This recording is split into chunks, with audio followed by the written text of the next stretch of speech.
You may have heard of a technique in gardening called sheet mulching or lasagna gardening. This technique has been touted as a great way to wipe out weeds and build rich organic soil.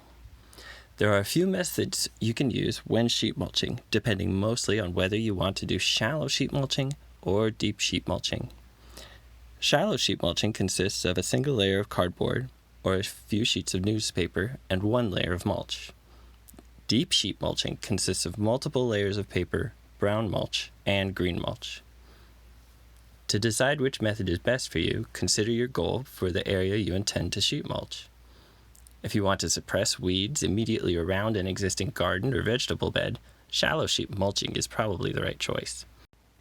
If you want to both suppress weeds and prepare an area for a new garden bed, then deep sheet mulching is probably the better choice.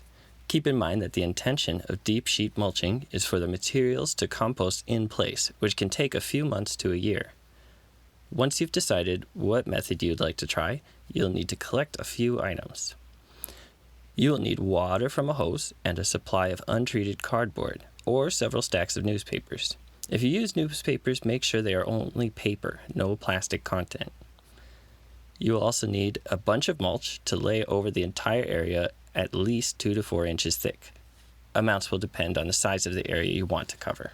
The day before you put down your layers, deeply water the area you're going to sheet mulch, if it's not already wet from rain. Cut the grass or existing vegetation down to the ground, leaving the clippings or debris in place.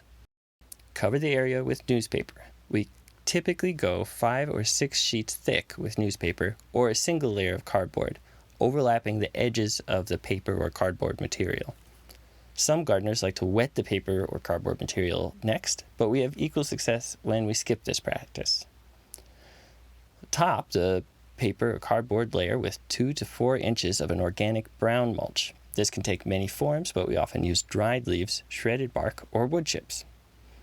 If you're creating a deep sheet mulch, continue to add additional alternating layers of green materials such as grass clippings and brown materials such as dried leaves or wood mulch. During dry periods, give the area a thorough weekly watering while the sheet mulch is decomposing. And that's it. Not only will the weeds in this area be suppressed, but the soil organisms will have the nutrition they need to build the soil for vegetable or ornamental gardens to come.